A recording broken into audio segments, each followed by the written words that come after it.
Vamos dar início. Quando nós falamos retribuir o mal com o bem, nós temos nos evangelhos de Mateus 5, de 5 a 20, e de 43 a 47, e Lucas, também temos em Lucas 6, versículos 32 a 36. Então, quando nós falamos em retribuir o mal com o bem, nós temos que pensar, e o que é o bem? O que é o bem? Bem é tudo aquilo que traz para cada um de nós condições ideais ao equilíbrio, à manutenção, ao aprimoramento, ao progresso de uma pessoa ou de uma coletividade, segundo o dicionário da língua portuguesa. E no Evangelho vem dizer para cada um de nós que o bem designa, um acordo, o que é uma coisa entre as pessoas. Então, é uma atualização das virtudes que cada um traz dentro de nós. Então, relaciona-se com o perfeito, com o perfectível e o que é de Deus. Então, para sabermos o que é o bem, é sabermos se estamos agindo conforme os ensinamentos do Cristo e conforme a lei de Deus. Se agora nós sabemos o que é o bem, vamos saber o que é o mal. O mal, eu acredito que todos nós sabemos o que é o mal. Então, o mal é tudo aquilo que contraria as leis divinas. É tudo aquilo que é contrário à lei de Deus. Então, segundo o dicionário, é tudo aquilo que é prejudicial e que fere a nós mesmos e ao nosso próximo. Um dano, é uma ruína de alguém ou de alguma coisa. E está relacionado também com a moral. Então, o Evangelho vai dizer para cada um de nós que, para a moral, o mal é o contrário do bem. Isso está claro para cada um de nós. Quando nós agimos em contrariedade com o que o Cristo nos ensinou, aí estamos fazendo o mal. E aqui, o Evangelho fala que divide-se em um mal metafísico, que é a imperfeição, um mal físico, que é o sofrimento que cada um de nós passamos quando nós burlamos as leis divinas, e um mal moral, que é o pecado em si. Então, na questão 114 do Livro dos Espíritos, nós temos a questão: os espíritos são bons ou são maus por natureza? Ou são eles mesmos que se melhoram? Então, é uma pergunta para cada um de nós. Nós, como nosso irmão ensinou no primeiro momento, somos espíritos encarnados. Então, nós fomos criados maus ou não? Então, nós temos a resposta que não fomos. Não fomos criados maus, porque isso ia contrariar a lei divina. Mas nós podemos nos melhorarmos a cada dia com a evolução que proporcionarmos a nós mesmos. Então, quando nós buscamos o bem, nós passamos de uma faixa para outra, enquanto espíritos. A questão 115 vai dizer: dos espíritos, uns terão sido criados maus e outros bons. Então, nós já sabemos que não. Todos nós fomos criados simples e ignorantes. Todos nós somos iguais perante as leis divinas e perante a Deus, o nosso Criador, o nosso Pai. Então, Deus criou tudo e todas as coisas, e a nós, simples e ignorantes. Isto é, sem sabermos das coisas. Nós aprendemos conforme nós vamos evoluindo. É como a criança que chega no jardim de infância e vai aprendendo. Ela vai passando de ano com o aprendizado que ela adquire, ou repete de ano se ela não adquiriu aquele aprendizado. Assim somos nós. Nós vamos passando de uma fase a outra e buscando sempre melhorarmos. E se nós não melhoramos, nós regredimos? Não. Nós começamos novamente de onde nós paramos, porque a lei divina ela não retrocede. Então, tudo que nós adquirimos, tanto de bem quanto de mal, nós guardamos na nossa consciência enquanto espíritos eternos.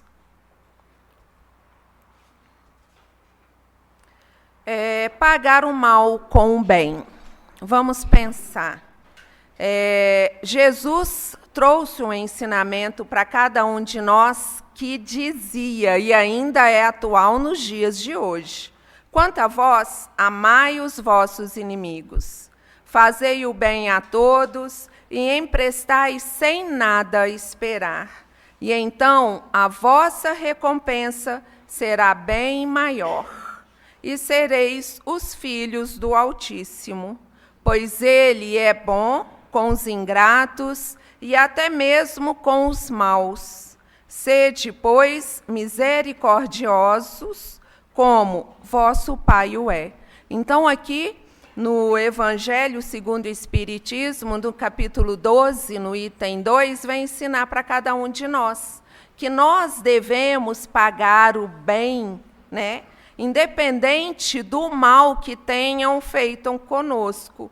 Por quê? Porque essa é uma lei divina.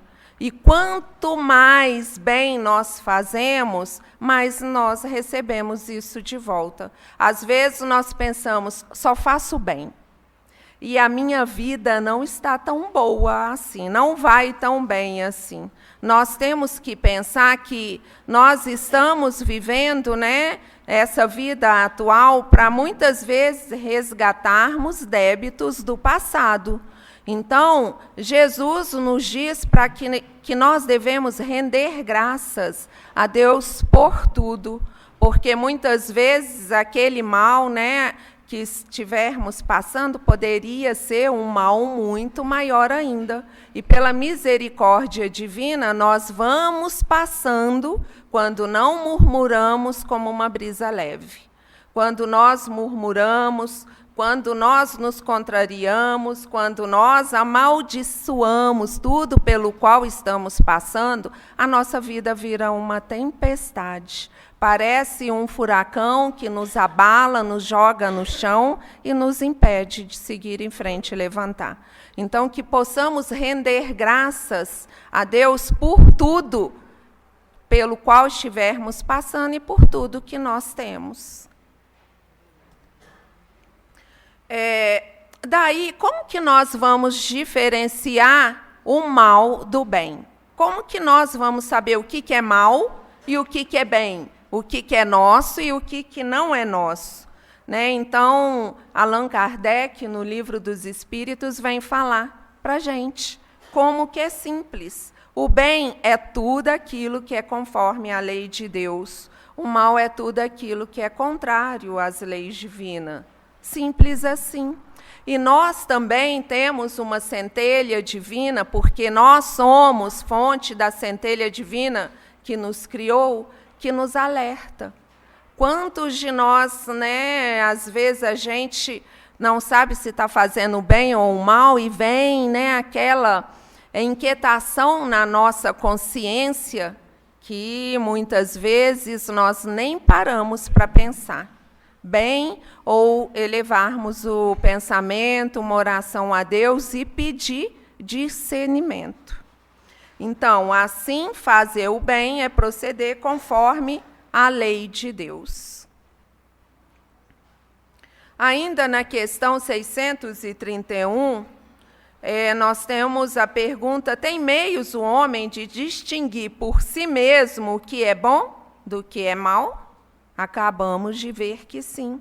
E a resposta também é simples. Deus deu a cada um de nós inteligência suficiente para distinguir o que é o mal e o que é o bem. E aonde que nós podemos distinguir isso? Aonde que está essa inteligência? na nossa consciência, que é a centelha divina daquele que nos criou. Na questão 632, ainda no Livro dos Espíritos, a questão, estando sujeita ao erro, não pode o homem enganar-se na apreciação do bem e do mal e crer que pratica o bem quando, na realidade, pratica o mal. Muitas vezes nós pensamos dessa forma, né? Nossa, pensei que estava agindo bem e, na verdade, causei um mal maior. Quantos de nós já não nos pegamos, né, pensando internamente sobre essa questão? E a resposta é: Jesus já disse, faça ao próximo o que você gostaria que fosse feito a você. É muito simples. Então, o Evangelho é um ensinamento que traz todas essas questões, né, de forma simples. Como disse o nosso companheiro anteriormente, o Evangelho cura, o Evangelho salva. Então, se eu estou fazendo bem, é só eu pensar, eu gostaria que alguém fizesse isso para comigo, para com os meus familiares? Se sim, é do bem, se não, não é do bem. E lembrando que nós sempre temos, né, aquela... como que eu posso falar? Aquele incômodo na nossa consciência quando algo não é do bem. Ainda continuando no Livro dos Espíritos, na questão 643, haverá quem, pela sua posição, não tenha condições de fazer o bem? Será que existe alguém, né, pela sua condição, não possa fazer nenhum bem? E nós temos a resposta aqui também, que não existe. Todos nós podemos fazer um bem, nem que seja com um pensamento, uma oração que nós dirigimos a alguém, né? Ou mesmo aqueles que já foram antes de nós, quando nós lembramos de cada um deles e elevamos o pensamento em oração, pedindo por eles também, porque eles recebem as nossas orações, as nossas preces. Então, a resposta é que não há ninguém que não possa fazer o bem. Não existe isso. Somente o egoísta nunca encontra condições, né, ou momentos para fazer o bem. Então, basta que a gente esteja em relação com os outros para que a gente tenha momentos de praticar o bem. Mesmo que seja um sorriso, um bom dia, uma boa tarde, uma boa noite, que Deus te abençoe. Quantas vezes nós nos pegamos também nessa condição de, muitas vezes, não ter com quem conversar, não ter com quem falar, e nessa correria do dia a dia, nós nos pegamos aflitos, né, magoados, tristes, em depressão, e, de repente, do nada, alguém chega perto de nós e fala simplesmente que Jesus te ama. A gente ganha o dia. É como, né, o Cristo estivesse ali, intuindo aquela pessoa a dar uma direção para que a gente continuasse tendo a esperança, caminhando no bem. Então, a cada dia de existência é oferecido a nós a possibilidade de fazer o bem conosco, com o próximo, e muitas vezes a gente pensa em fazer o bem só com o outro, e esquecemos de nós, né? E Jesus nos deu um mandamento maior de amar a Deus sobre todas as coisas e ao próximo como a si mesmo. Como que eu posso amar o próximo se eu não tiver amor para comigo primeiro? Ninguém dá o que não tem. Então, continuando no livro Pão Nosso, nós temos uma questão que é o convite ao bem. E diz assim: em todas as épocas, o bem constitui a fonte divina. O convite é sagrado e é repetido anos a fio.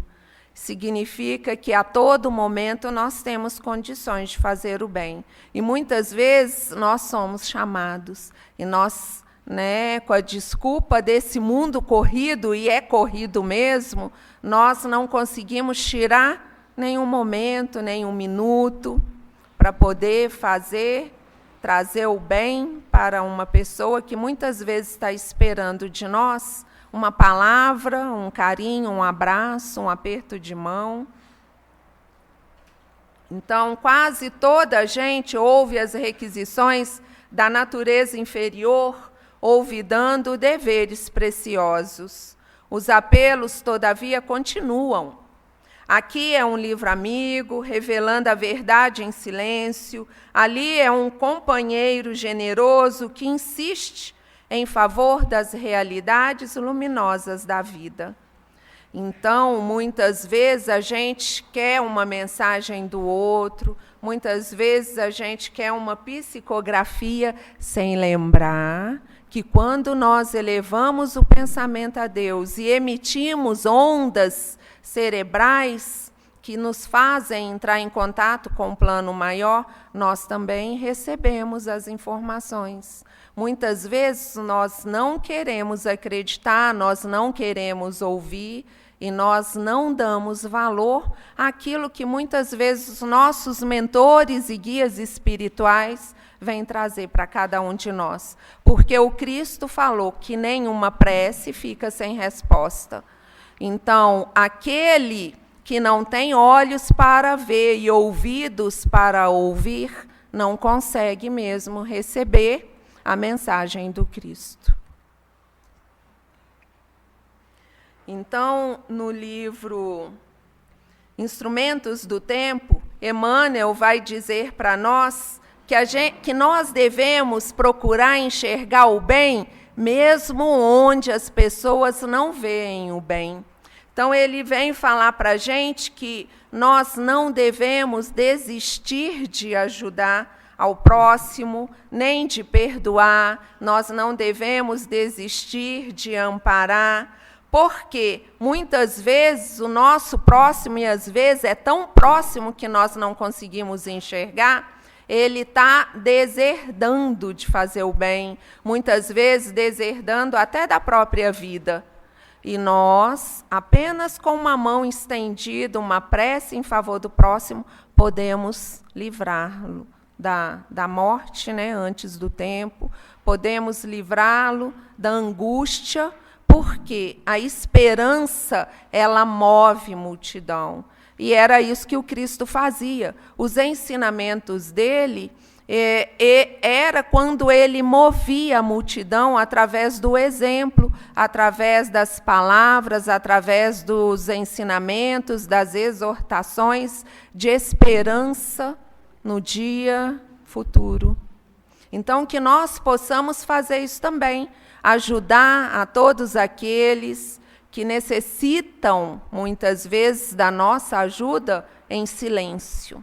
Quantas vezes a gente não consegue perceber um colega de trabalho que está necessitado por conta de tantos afazeres no serviço? Ou um filho que está em casa, um marido, um pai, uma mãe, que às vezes a gente faz tempo que não visita, não liga, não busca.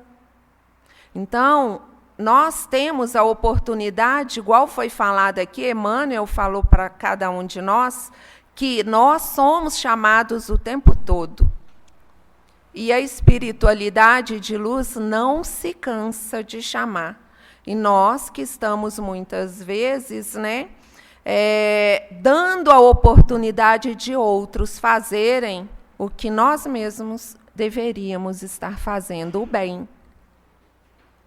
E nós temos que lembrar que quando nós fazemos o bem, o primeiro a receber somos nós. Porque tudo é energia. E quando nós fazemos o bem, nós estamos praticando a lei de amor que o Cristo nos ensinou. Fazer o bem é a lei de amor de Deus, está de acordo com as leis divinas. E aqui fala que quando nós praticamos o bem, nós acendemos uma luz para nós mesmos. nós acendendo piedosa luz para teus próprios pés, muito acima da sombra espessa e triste da morte. Na questão 633, ainda do Livro dos Espíritos, nós temos a regra do bem e do mal, que se poderia chamar de reciprocidade ou de solidariedade, é inaplicável ao proceder pessoal do homem para consigo mesmo. Acha ele, na lei natural, a regra desse proceder em um guia seguro? Nós vimos que sim. Nós temos um guia seguro que não vai nos deixar cair, né, na caminhada da vida. Então, ele vem dizer que, quando nós comemos em excesso, nós passamos mal. Tudo que nós fizermos em excesso tem aquele chamamento que vai fazer com que nós paremos de comer em excesso, de fazer uma atividade em excesso, de trabalhar em excesso, de beber água em excesso, de dormir em excesso. Então, tudo em excesso é penoso. Então, está aqui a resposta. Achará ele na lei natural a regra desse proceder em um guia seguro? Sim, através do sofrimento. Tudo que é excesso traz para cada um de nós o sofrimento. Então, quando ultrapassais essa medida, sois punidos. Mas é Deus quem está punindo cada um de nós ou somos nós mesmos? Somos nós mesmos que muitas vezes não conseguimos enxergar o limite. E continuamos. Então, dá-se o mesmo em tudo. A lei natural traça para o homem o limite de suas necessidades. Quando ele ultrapassa, é punido pelo sofrimento. Se o homem sempre escutasse essa voz que lhe diz, basta, evitaria a maior parte dos males de que acusa a natureza, e nós somos assim mesmos. Quando, nós estamos passando por algum tipo de sofrimento, muitas vezes não conseguimos enxergar que a causa do sofrimento somos nós mesmos. Muitas vezes nós culpamos o nosso patrão, que não valoriza o nosso trabalho, que não nos paga o suficiente. Nós culpamos o nosso marido, que não nos entende, muitas vezes não entende mesmo, não é, gente? Outras vezes é a esposa que não é compreensiva, que não auxilia o homem a crescer mais, a seguir em frente, que não ajuda a sair, muitas vezes, daquele tormento ou do fracasso. E nós conseguimos fazer isso, não é? Então, basta que nós olhássemos para dentro de nós para sabermos aonde que está a causa desse sofrimento. E, muitas vezes, a doença nos alcança para nos fazer parar. E, ao invés de abençoar, nós amaldiçoamos a doença. Então, quantas curas, nós ouvimos de tantas pessoas ainda hoje? Com certeza, ela não amaldiçoou aquela doença. Com certeza, ela pensou naquele tempo que ela teve que parar e buscou a Deus. Buscou saber o porquê daquele mal, daquela doença que a aflige, para que ela saísse rapidamente daquele sofrimento. Porque quando nós fazemos esse trabalho de busca do porquê, nós encontramos a resposta. E a busca do porquê não é aquele porquê porque está acontecendo comigo. Não é dessa forma que devemos agir ou buscar a Deus ou orar, ou elevarmos nosso pensamento ao plano maior. A pergunta é, o que eu estou fazendo de errado que foi preciso passar por essa circunstância, por essa doença, por esse mal, por essa aflição, por esse desemprego. Então, a pergunta é para nós e a resposta está dentro de nós também. Então, devemos pensar bem. Estou praticando o bem e as coisas não estão boas, poderiam estar piores ainda sem a prática desse bem. Porque nós sabemos que Deus não dá a nós um fardo que nós não conseguimos carregar. Então, passar rapidamente por aquela aflição está em nós, querermos e buscar. Então, nós vamos lá nas máximas de Jesus, que eu trouxe para vocês de Mateus e Lucas. Amai os vossos inimigos, fazei o bem aos que vos odeiam e orai pelos que vos perseguem e caluniam. E é difícil muitas vezes fazermos isso, né? Como é difícil, muitas vezes, a gente, em silêncio, né, no nosso quarto, antes de dormir, lembrar daquele mal que alguém nos fez e pedir a Deus para que aquela pessoa fique bem. Então, quantas vezes algo de ruim nos acontece durante o dia e aquele algo ruim fica conosco o dia inteiro. Nós dormimos e temos pesadelo com aquela coisa ruim. No outro dia também. E ele vai nos perseguindo durante a semana, os meses e os anos. Isso é a mágoa que nós guardamos dentro de nós. E essa mágoa só faz mal para nós, porque muitas vezes, né, aquela palavra maldita, aquele desentendimento que o outro provocou e causou, ele já esqueceu. Ele deita e dorme, tem os sonhos dos anjos, enquanto nós ficamos naquela aflição, desejando o mal para o outro, sem saber que quando nós desejamos o mal para o outro, quem está bebendo o veneno da morte somos nós mesmos. Então, a mágoa, o rancor é isso. É a gente desejar o mal para o outro, tomando o mal para nós. É a mesma coisa quando nós reclamamos. Quem aqui já passou pela situação de estar reclamando e pedindo a Deus pela mudança e nada acontece? Aquilo pelo qual nós estamos reclamando vem e aumenta.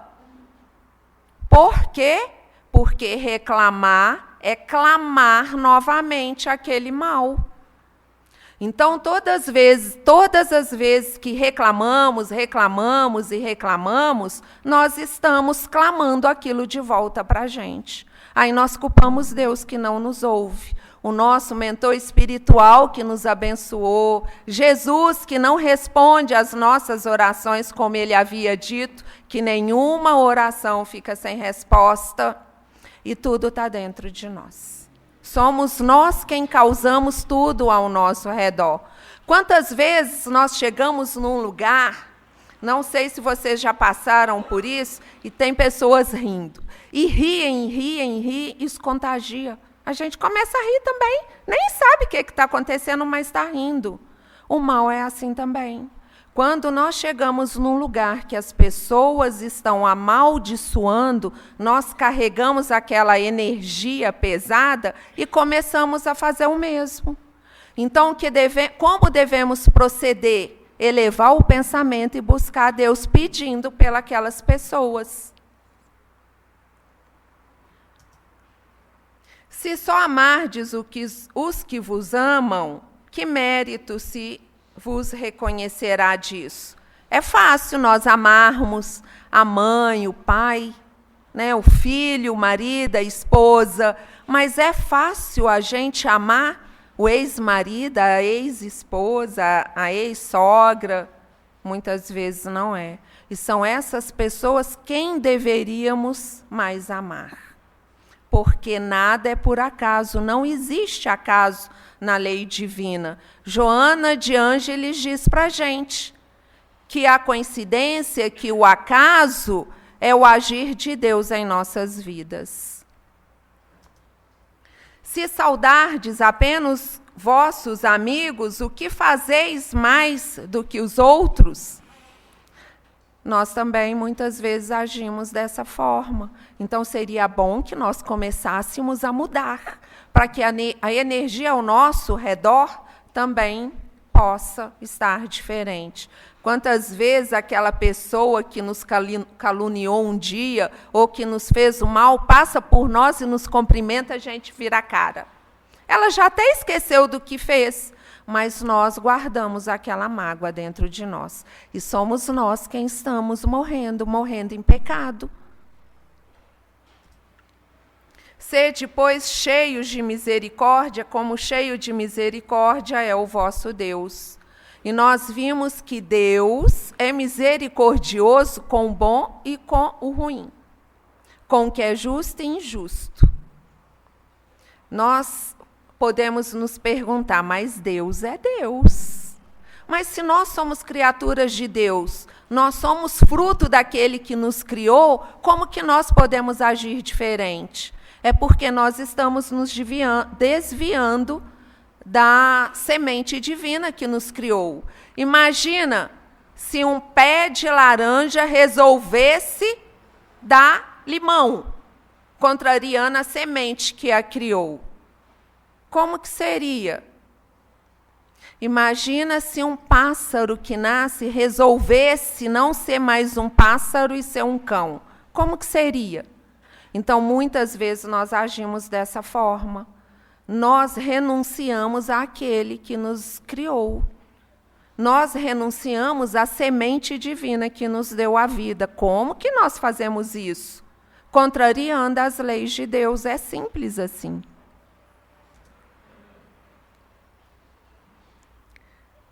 Então, aqui na questão 135 do Consolador, nós temos, se o determinismo divino é o do bem, quem que criou o mal? Quem que criou o mal? Boa pergunta. Deus é que não foi.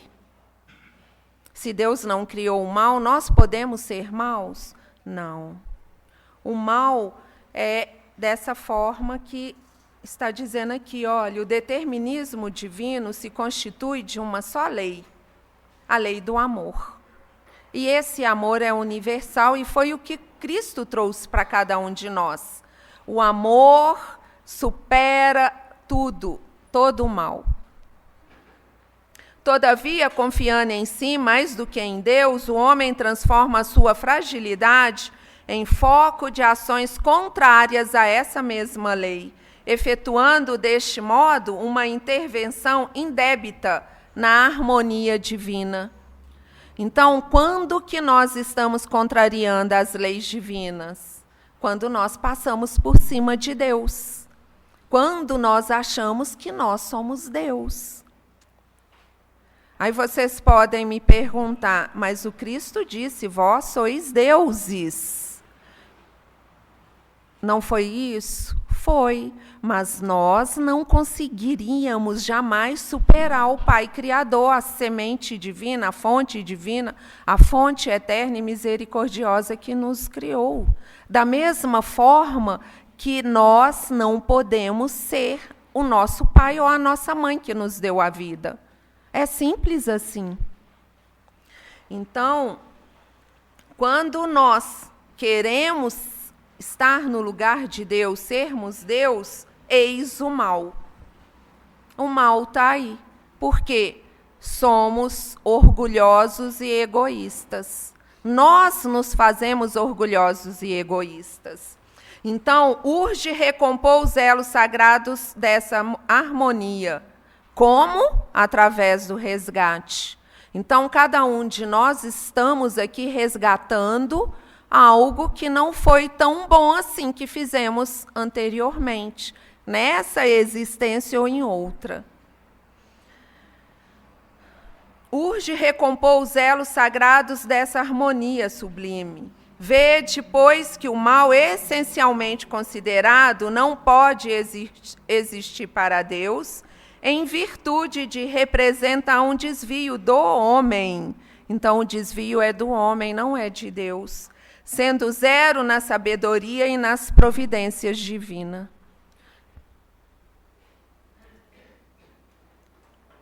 O Criador é sempre o Pai generoso e sábio, justo e amigo, considerando os filhos transviados como incursos em vastas experiências. Mas como Jesus e os seus prepostos são seus cooperadores divinos, e eles próprios instituem as tarefas contra o desvio das criaturas humanas, focalizam os prejuízos do mal com a força de suas responsabilidades educativas.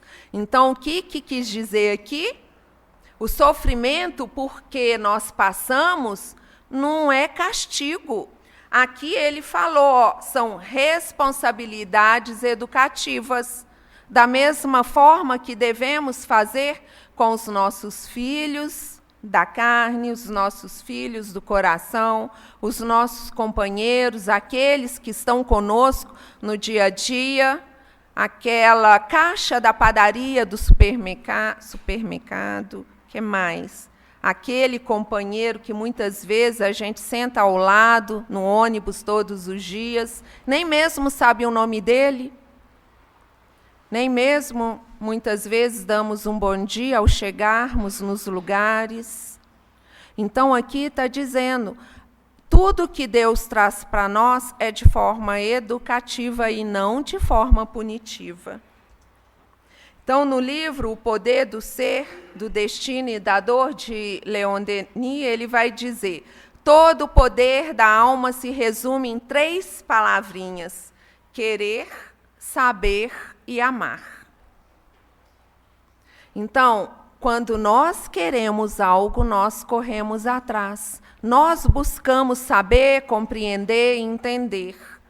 E muitas vezes, depois que nós fazemos nessas 2 primeiras buscas, a gente passa a amar. Quantas vezes acontece de alguém chegar perto de nós e nós sentirmos um mal-estar ou falarmos com alguém, não fui com a cara daquela pessoa. E com o passar do tempo, quando nós conhecemos, nós vamos criando muitas vezes laços de amizade e amor. É isso que ele está dizendo. Então, acima de tudo, porém, é preciso amar, porque sem o amor, a vontade e a ciência seriam incompletas e estéreis. O amor as ilumina, as fecunda, centuplica-lhe os recursos. Não se trata aqui do amor que contempla sem agir, mas do que se aplica a espalhar o bem e a verdade pelo mundo. Foi isso que o Cristo fez. Ele não amou por amar. Ele nos amou pelo exemplo, pela caridade, pela bondade, pela humildade, pela exortação no bem, na perseverança, na esperança.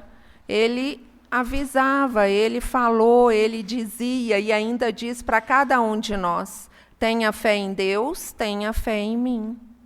Então, basta que nós busquemos o amor de Deus, o amor do Cristo, e tudo isso através da fé, a fé que liberta, que ilumina, que transcende, que nos tira muitas vezes daquele abismo, daquele buraco profundo e escuro que nos jogamos. Então, amar os inimigos é a mais sublime aplicação do amor ao próximo. Representa uma das maiores vitórias contra o orgulho e egoísmo. Amar os inimigos não é sentir confiança, ternura, amizade, simpatia, afeição. Sentir prazer igual ao que se sente na companhia de um amigo. Forçar para que não haja diferença entre ele e os amigos. Então, amar os inimigos é orarmos por eles, é desejar o bem, é buscar fazer o bem, mesmo que a retribuição seja o mal. Amar os inimigos é não guardar ódio, nem rancor, nem desejo de vingança. Difícil muitas vezes, né? Porque quando alguém faz o mal para a gente fica o tempo todo só pensando no mal. E esquece de enxergar o bem. perdoar e não opor-se à reconciliação, retribuir-lhes o mal com o bem. Para o incrédulo, amar os inimigos é, para quem não crê em Deus, na misericórdia divina, na espiritualidade de luz, no amor que nos cerca, é um contrassenso. Como que eu posso amar o meu inimigo? Não significa que eu devo dormir com ele. Não significa que eu devo ter um convívio mais apurado, como se fosse um convívio familiar de um amigo verdadeiro. Tem a sua visão apenas na vida presente. Muitas vezes aquela inimizade vem de anos e somos colocados juntos, muitas vezes, na mesma família, para que aquele mal de antigamente acabe. Nenhum interesse tem em perdoar. Quantas vezes nós ouvimos falar, eu não consigo perdoar, não sou capaz de perdoar, eu não quero perdoar. Conserva o rancor e deseja vingar-se. E muitas vezes é exatamente isso que nós vemos aí no planeta ainda hoje, nos dias de hoje, com tanto evangelho sendo divulgado aí entre nós. Nós temos as mídias, a tecnologia que veio para trazer um bem, e quantas vezes nós vemos o mal sendo difundido, quando nós, reagimos, ao invés de agir com amor, a uma crítica, a uma ofensa, a algo que nós não concordamos nas mídias. Então, se a gente não pode fazer algo de bom, se não pode disseminar o bem, é melhor que nós fiquemos em silêncio. Homens, por que vos lamentais das calamidades que vós mesmos amontoastes sobre vossas cabeças? Vós menosprezastes a santa e divina moral do Cristo. Não fiqueis, pois, espantados que a taça da maldade transbordando esteja por toda parte. Então, aqui nós temos a orientação lá no Evangelho segundo o Espiritismo, no capítulo 7, bem-aventurados pobres de espírito. Então, muitas vezes, aquela taça de véu que estamos bebendo, fomos nós que colocamos para nós mesmos. Nós não colocamos o mal para o outro, porque nós aprendemos que tudo que nós fazemos volta para nós. Então, se eu desejo o mal, esse mal volta para mim, não vai para o outro. Ainda mais se ele não estiver em sintonia com esse mal. Então, o pensamento malévolo emite uma corrente fluídica que causa penosa impressão. Ainda no capítulo de amai os vossos inimigos. Da mesma forma, o pensamento benévolo nos envolve num eflúvio agradável. E é assim mesmo. Tudo é energia. Então, se nós queremos saber se estamos bem ou não tão bem assim, basta olharmos ao nosso redor.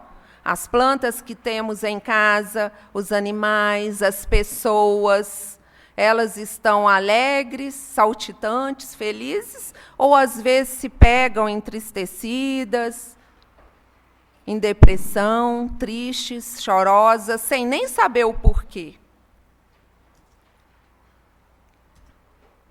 Então, para o espírita, amar os inimigos é ter sua visão, não no passado somente, mas no presente e no futuro.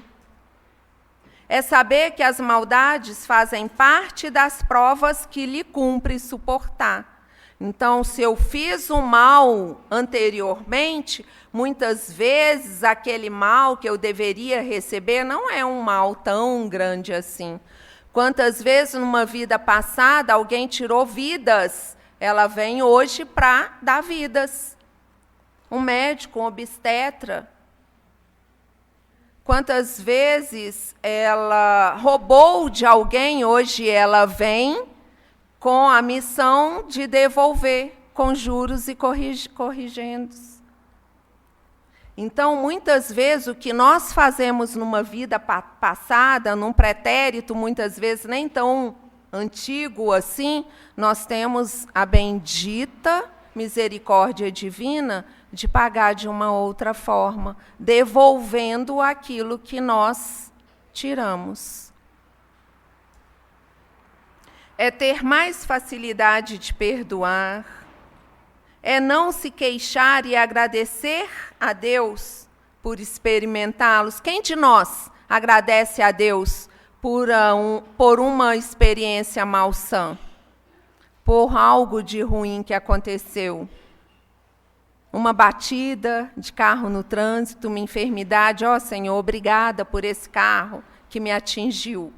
Eu vou pagar, mas eu vou pagar sorrindo. Muitas vezes nós não fazemos isso. Nós amaldiçoamos o outro. E o que nós vamos receber de volta? Aquela maldição que nós colocamos aí para o universo. É a lei de causa e efeito. As vicissitudes lhe tornam menos amarga quando nós agradecemos. Amando os inimigos, não estaríamos apoiando a perversidade? Ele é mau e eu ainda vou amá-lo? Claro que não, definitivamente não. Esse amor não tem por fim aprovar as más atitudes. Imagina, se fosse dessa forma, como que Deus ia nos amar? Mesmo muitas vezes maus e ruins como somos? Nem sempre, né, gente? Também sabemos ser muito bons. Visa sensibilizá-los para a reforma íntima. Então, amar o inimigo é dar o exemplo, como Cristo nos ensinou. O sofrimento decorrente da má conduta corrigirá o mal. Então, o sofrimento é a corrigenda de Deus para conosco. Então, o mal-estar torna-se geral. A quem deveis atribuí-lo, senão a vós mesmos, que procurais sem parar destruir-vos uns aos outros? Não podeis ser felizes sem benevolência mútua. Como a benevolência pode conviver com o orgulho? Como que eu posso ser bom sendo orgulhoso? O orgulho, eis a fonte de todos os vossos males. Dedicai-vos a destruí-lo, se não quiserdes que suas consequências malévolas se mantenham para sempre. Olha só que triste. Então, que possamos fazer o bem. Então, lá no Evangelho, aquele que no mundo moral se eleva, compreende que o ódio e o rancor alvetariam e o rebaixariam. Como que eu vou evoluir odiando e tendo rancor? Ser superior ao seu adversário, preciso é que se tenha alma mais nobre, mais generosa do que a dele. Quantas vezes a gente fala assim, eu não vou me rebaixar a ele. A gente precisa falar isso? Isso é uma maldade. Fique em silêncio, só pensa. Não vou agir como ele, que Deus te abençoe.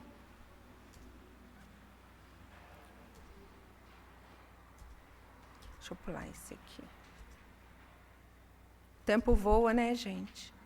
Então, aqui, olha, nos instrumentos do tempo, Emmanuel vai falar conosco o seguinte: lembra-te que a força divina sabe ver nas profundezas e com o arado do tempo tudo corrige, reajusta e eleva, sem a necessidade de nossa apreciação individual.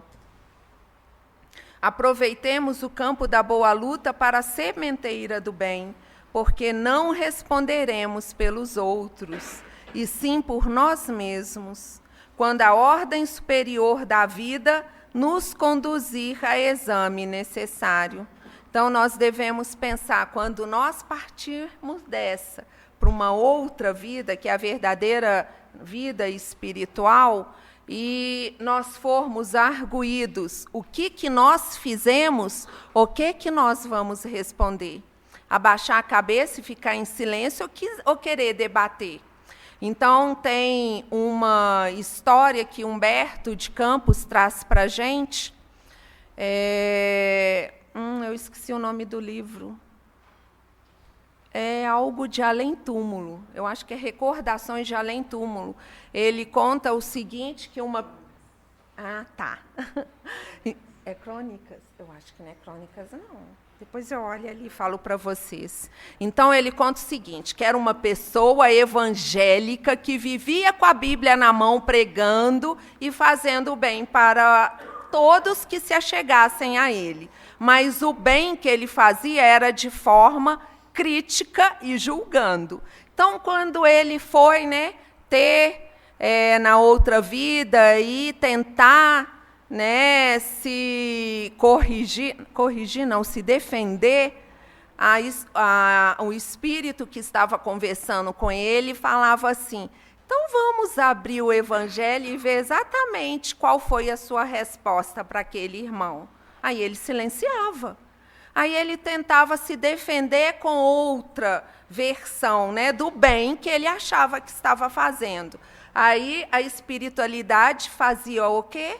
Não entrava em contenda com ele. Dizia o seguinte: então vamos pegar o Evangelho, que era tudo que você tinha, para com o seu próximo, e ver qual que foi a sua resposta para essa outra defesa sua. E ele chegou a ver que não tinha como ele se defender, porque que adianta nós sabermos das leis de Deus, se nós, ao invés de orientarmos, de educar, nós julgamos e criticamos. E muitas vezes a crítica e o julgamento pode levar o outro a praticar um ato que não tem volta.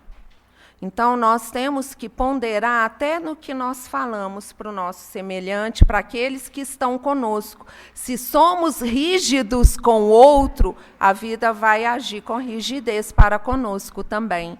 Então, que saibamos ter ternura, que saibamos ter empatia, compreensão, se colocar no lugar do outro e pensar: se eu estivesse nessa situação, o que eu desejaria ouvir? O que eu desejaria que fosse feito? Então, nós podemos o tempo todo sermos caridosos uns com os outros e conosco mesmo. Basta que nós sigamos e não nos desviemos das leis divinas. E aonde que as leis estão ali circunscritas? Em nossa consciência. E quando nós esquecemos, aonde que nós podemos buscá-las? No Pentateuco. Nós temos ele aí. Nós temos os evangelhos, nós temos as obras de Chico, as psicografias de Chico, de André Luiz, de Emmanuel e tantos outros. Então, se nós nos dedicarmos, ao invés de julgar e criticar, elevar nosso pensamento a Deus e pedir orientação, porque foi o exemplo que o Cristo nos deu. Todas as vezes que ele foi caluniado, espizinhado, afrontado, questionado, qual que era o exemplo dele para conosco? Ele silenciava. Ele elevava o pensamento ao Pai e só depois ele respondia. Então, que nós possamos agir assim também de agora em diante. Agir em vez de reagir. Então, que Deus possa abençoar cada um de vocês, que o Cristo possa nos cercar com as suas benesses, com a sua instrução, com a sua dedicação, para que nós possamos fazer o bem sem olhar a quem. Então, um beijo no coração de cada um de vocês e até a próxima.